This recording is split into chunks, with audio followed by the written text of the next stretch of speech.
Welcome back to the Bill Seng podcast. I am Bill Seng, and I am so excited for today's episode. And it could be a really long episode if I wanted it to be, but I'm going to keep it short and condensed because I know how to talk and I know how to make my thoughts clear and concise. So I'm going to be easy on you all and just give you what you need to know on all of these topics we're going to be covering.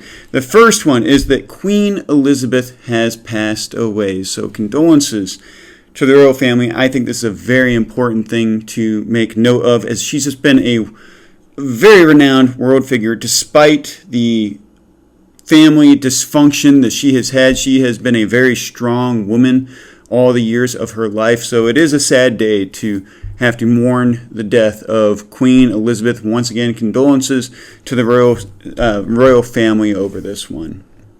And on that note, I'd like to kind of bring up something that has been near to my heart lately, and that is that I know that sometimes I will talk about topics that sound inflammatory, sound controversial, sound like that maybe even that I might be a little bit mean-spirited towards those topics and people inside of those topics. And if that's how I come across, that is really not my intention. I think that it is worth to get angry sometimes over things, over injustice, and over things where people are taking advantage of other people. But at the end of the day, I want everybody to know that I strongly believe that we should love one another. Lots of the topics we talk about deal with different groups of people. White, black, Asian, Mexican, Hispanic, I guess that'd be technically. We talk about all these different types of people. We talk about different genders. We talk about sexual orientation. And although I align certain ways because of my Judeo-Christian values, my Judeo-Christian values also teach me that even if I disagree with somebody, I am to love them nonetheless. Jesus Christ himself said to love your enemies even. For what do you gain if you only love those who love you back? And so we are to love those who may not love us back. And that maybe what they do are things that we do not agree with. So it's back to the old adage of love the sinner and hate the sin. And so I want everybody to be clear that everybody out there that's listening, I love you, regardless of who you are. Even if I argue with you, even if you fall into one of these groups, even if you are a far left progressive Democrat, I still love you. I might not want you to succeed in terms of your ideological agenda, but on the same token, I still love you and I want God's best inside of your life. And this actually also relates to something that I've stumbled across recently as I've been reading through a book by Wayne Grudem, and he wrote a book called Systematic Theology. Systematic Theology, big book, and probably the most popular theological book of our day. And inside of Wayne Grudem's Systematic Theology, he talks about what systematic theology really is. And systematic theology is when we take any issue of our day, any circumstance of our day, and we say, what does the Bible say about this?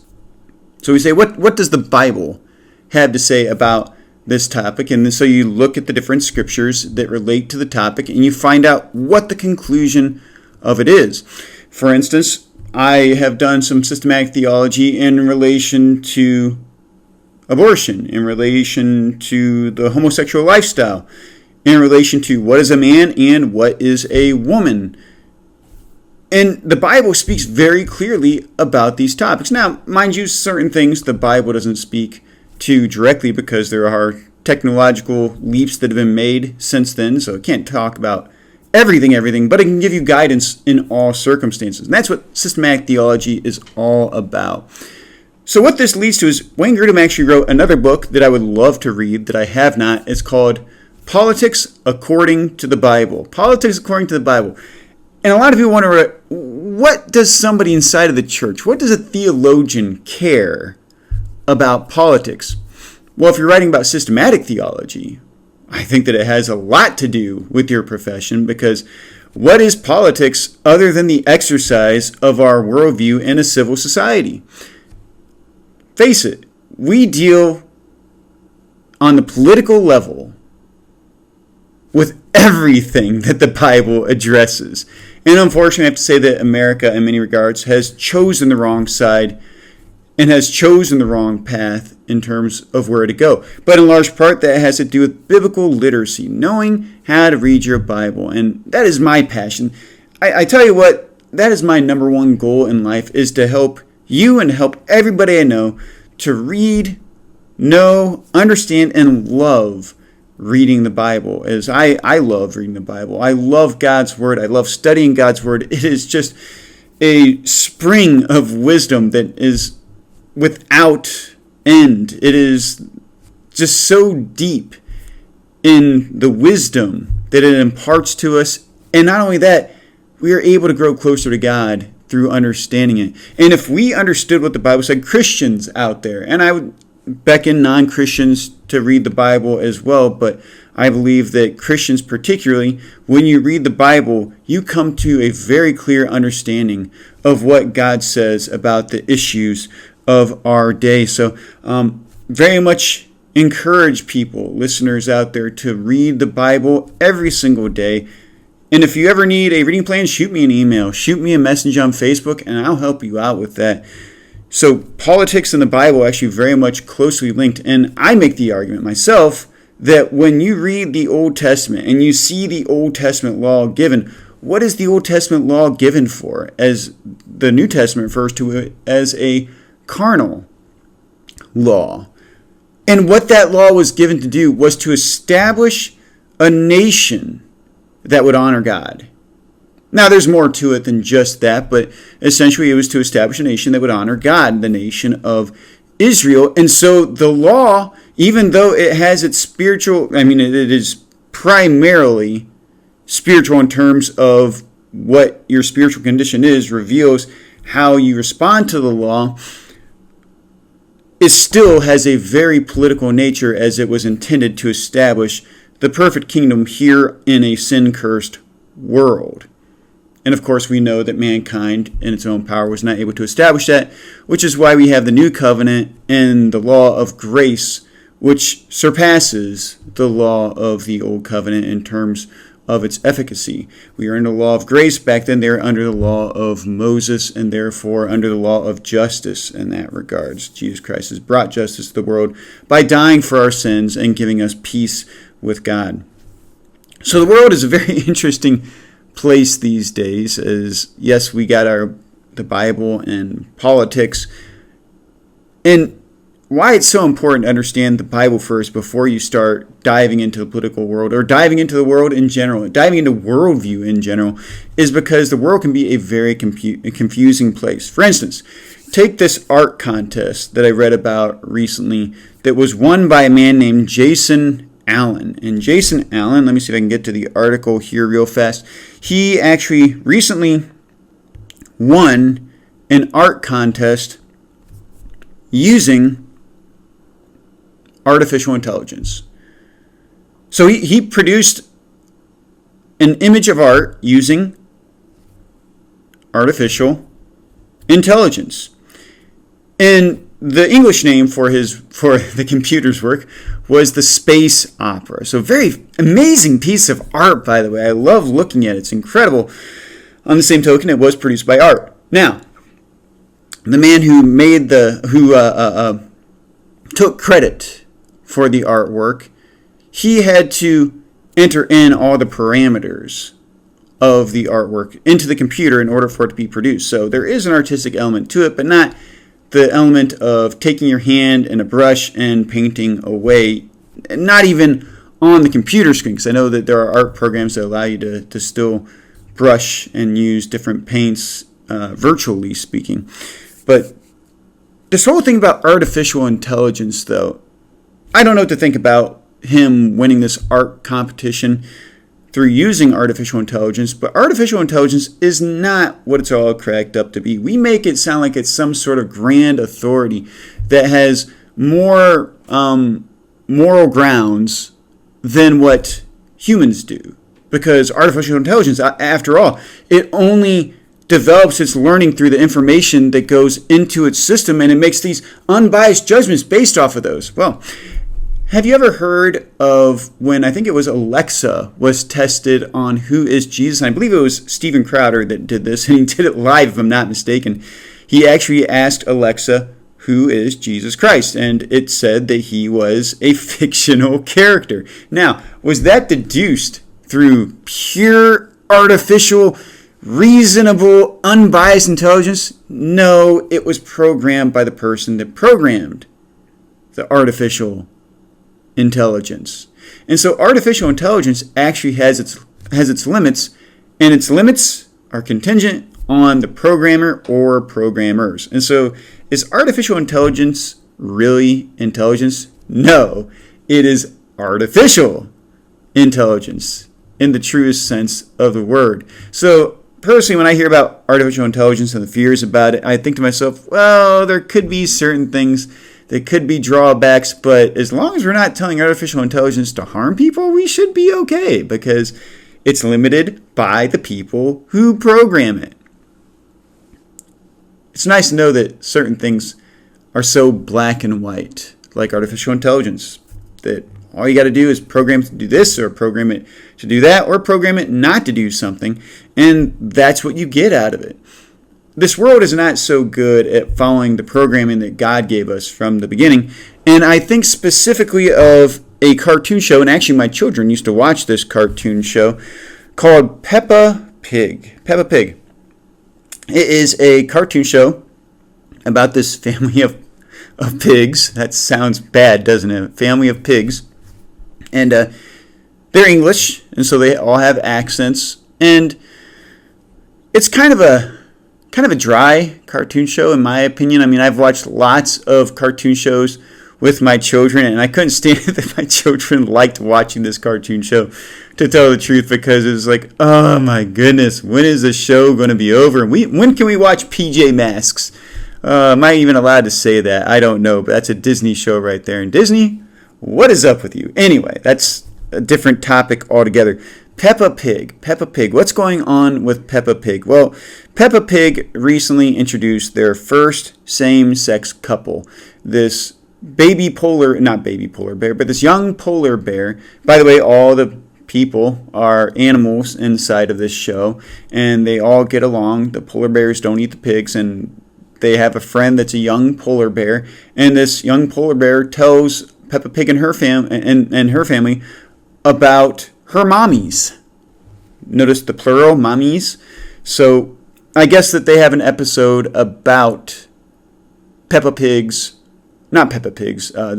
young polar bear's mommies. Why do children need to know about that?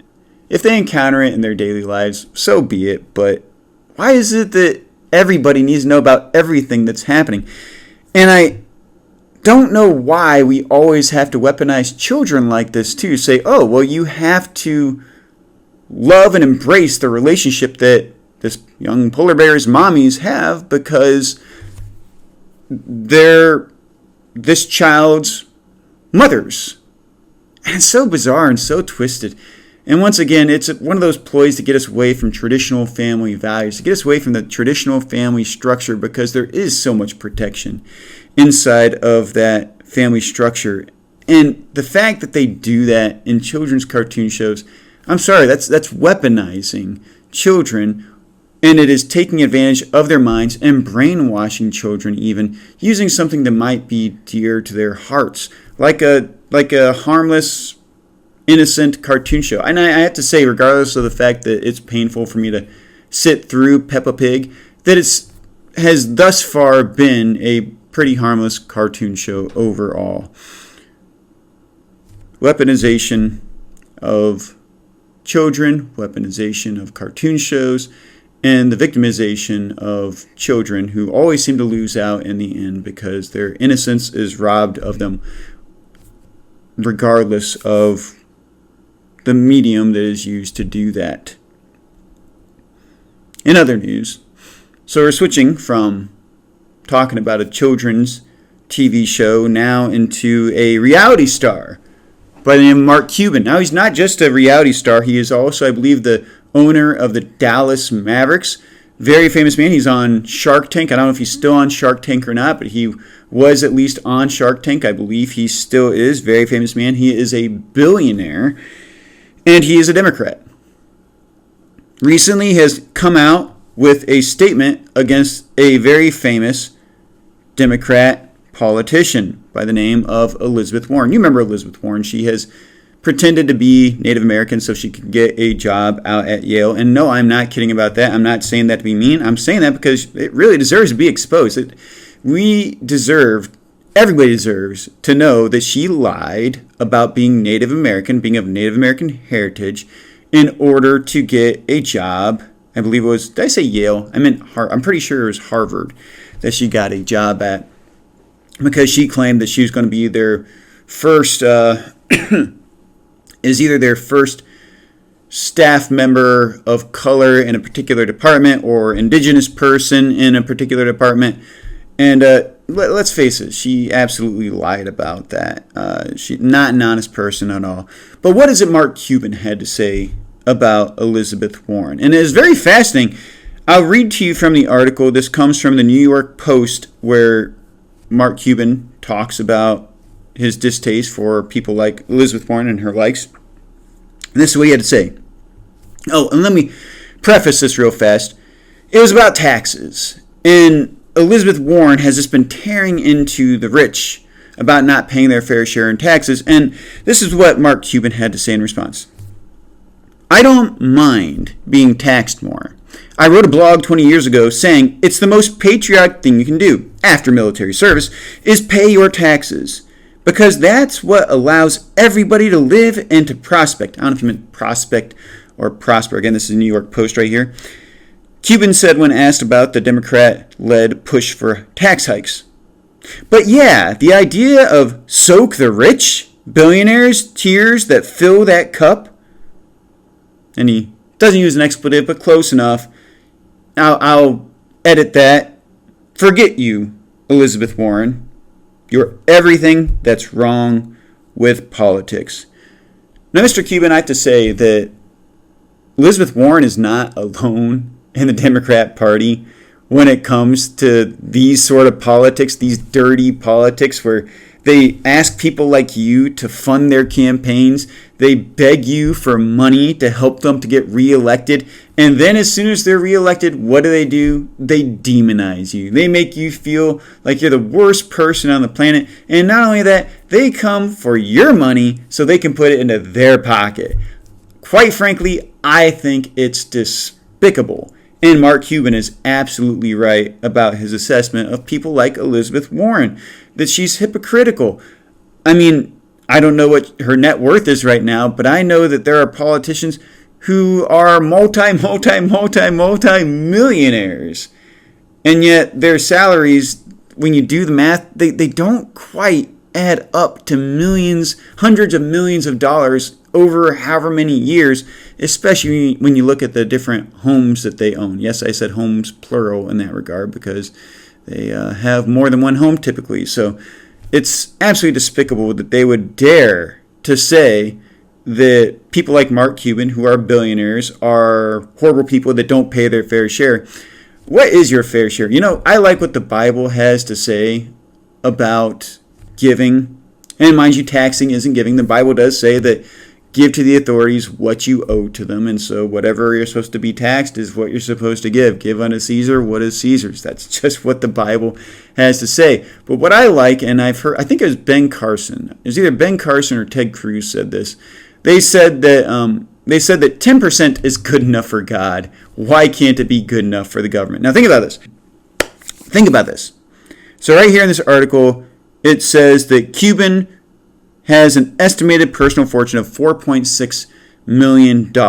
So tax him 10% of $4.6 billion, and what do you come up with? Well, that's like $460 million. 10% of that is $460 million.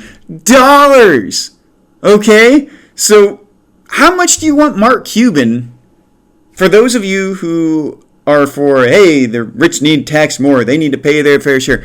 How much more do the rich have to pay in order to make it even for you? $460 million at 10%. That is mind-blowing to me. Now, let's say that he made $460.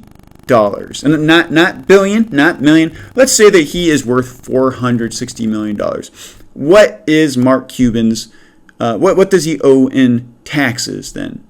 $46. That's 10%. So proportionately, and mind you, I do understand that for somebody that doesn't have much money, yes, and even though it's the same percentage, it is technically more difficult for them to live that way.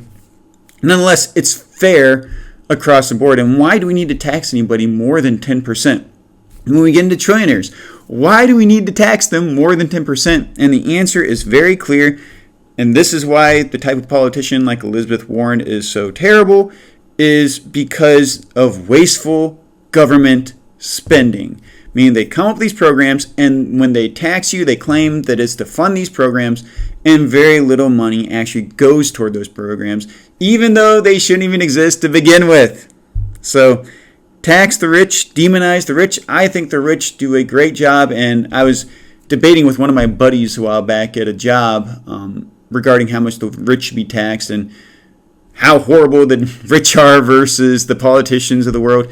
And I told my friend this. I said, I've never been employed by a poor man. Have you?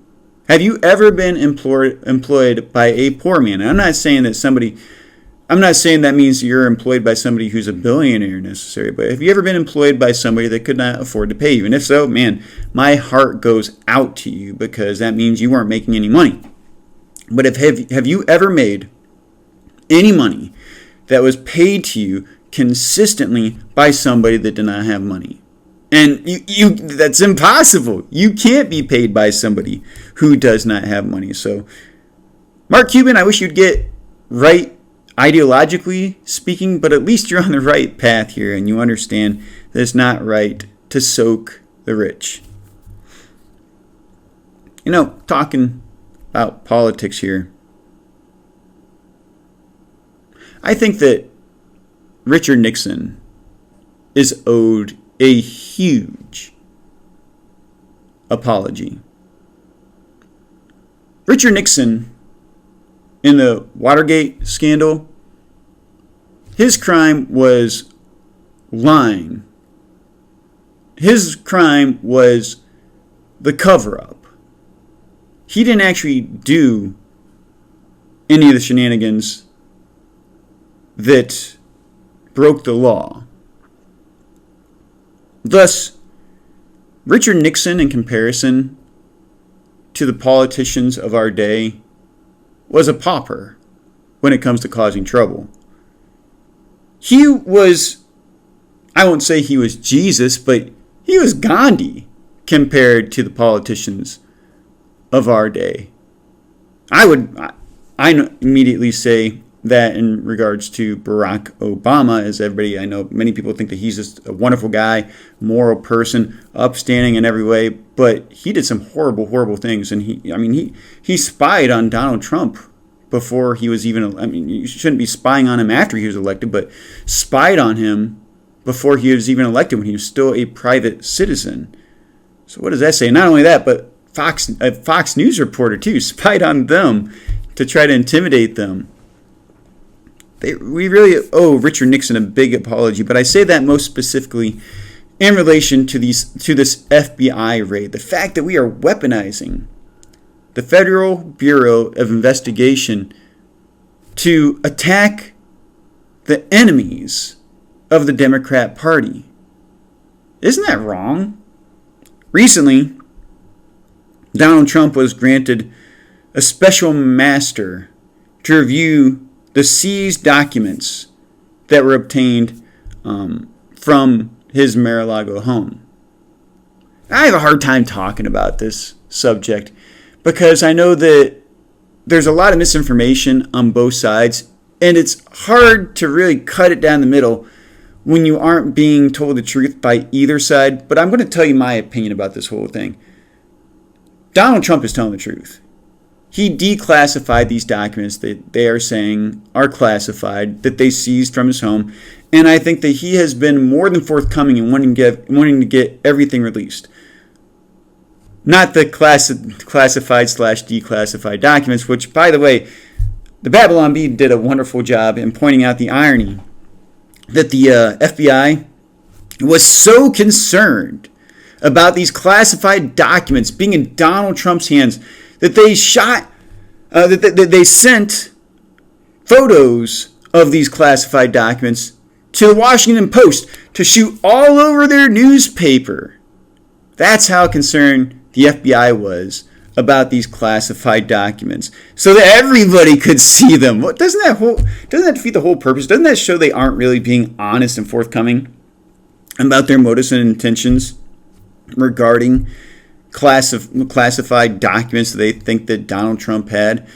I think Donald Trump's telling the truth. That's the bottom line of this issue. I don't think he's lying. I don't think he did anything wrong. And I think that ultimately, in the final sense, that Donald Trump is going to be justified in this. And I think that the Democrats, because that is who's conducting the witch hunt, they're going to be very disappointed with the results.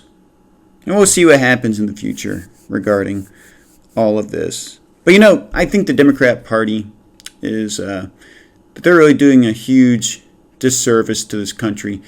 I don't know if you heard about that lady, I don't remember her name, who was murdered recently, that went out on a jog, and she was the mother of 2 children. I believe she was married, and they thought she was abducted for a while, but then they found her dead body, and they found the suspect as well. And the suspect was somebody who was supposed to serve 24 years in prison, and he was let out on only 20, even though somebody, the prosecution or something, was demanding, maybe it was a judge, I don't know, was demanding that he serve his full term.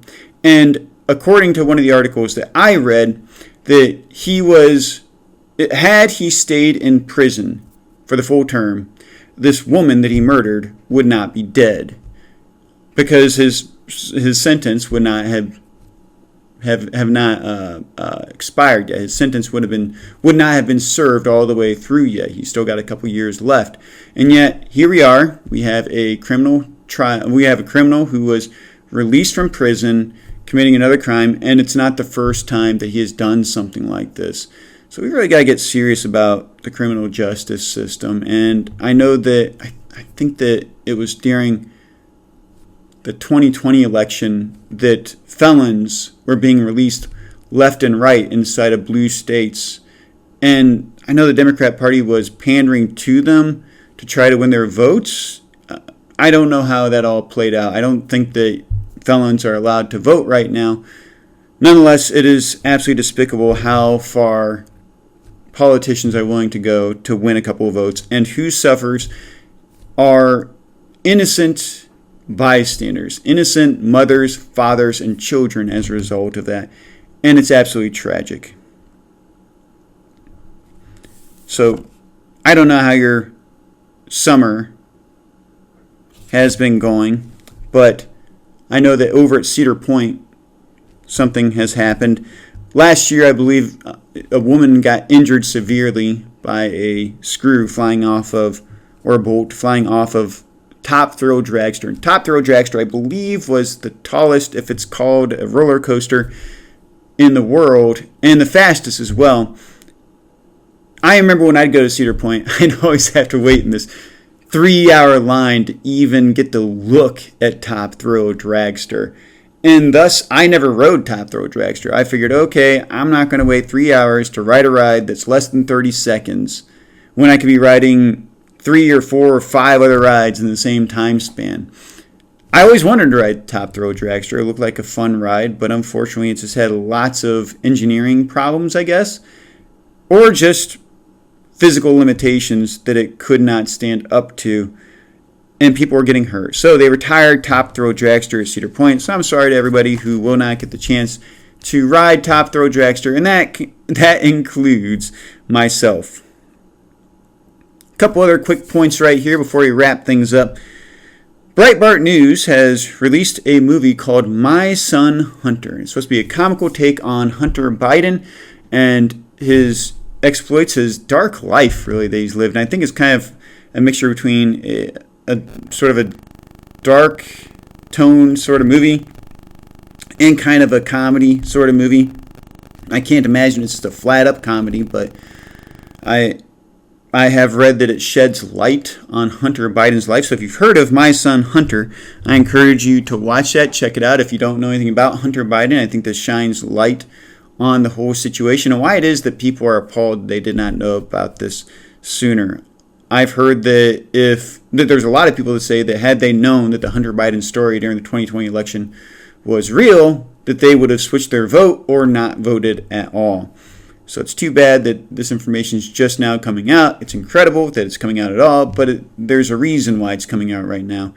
And one of the things I knew that Rush always said is the reason why they're doing something like this, putting out a story like this, not Breitbart News, but why all this information comes out now, is because they've already made it past it and they're trying to get it out of the way for the next election cycle. So it's being released now. Not the movie, but the information is being released now so that come November, we've forgotten about it, we dealt with it, and some new crisis has come about, that it can't be used for an October surprise anymore. Another piece from the Babylon Bee, and I'm going to wrap it up with this. 25% of Democrats believe that men can get pregnant. Now think about that. Actually, no, I take that back. That is not the Babylon Bee. That is not the Bee. That is what the website's called, not the Bee. So this is a headline that is supposed to sound satirical, but is dead serious. That is actually being honest. That 25% of Democrats believe men can get pregnant.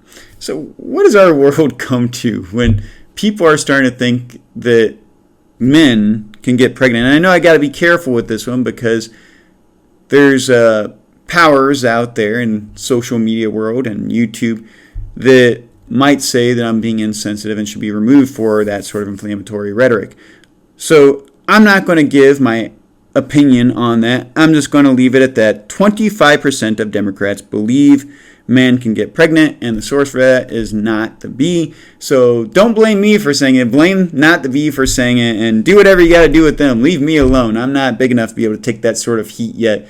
So that's pretty much the entire show, and I got all these points in just about half an hour. So you have the rest of your day to be able to enjoy yourselves. So we got all these things out of the way, and I want to remind you that we want to be loving towards people, even though I like to have fun. I like to pick on different groups and stuff like that. That at the end of the day, we are to love people. I work with people of all races, well, ethnicities is what I prefer. All ethnicities, sexual orientations, genders, whatever. And we all get along just fine. And we love one another, we get along with one another, and we work together. So I think that we should all try to do the same thing. We should always cling to the truth. We should always promote our values and our beliefs, because if we don't promote our values and our beliefs, then we don't really hold to them all that sincerely. So if you're going to believe something, believe it with all your heart. Me personally, for me and my house, we will serve the Lord. Once again, this is the Bill Seng Podcast. My name is Bill Seng. Our goal is to get 1,000 subscribers on YouTube and 1,000 subscribers on Rumble. Don't forget, I also have a Buzzsprout channel, and so you're able to watch the Bill Seng Podcast on iHeartRadio or on Apple Podcasts or on Spotify, Google, and so forth. So like, share, and subscribe. Let's get to those 1,000 subscriptions sometime here soon. Again, Bill Seng. This is the Bill Seng Podcast. Like, share, and subscribe.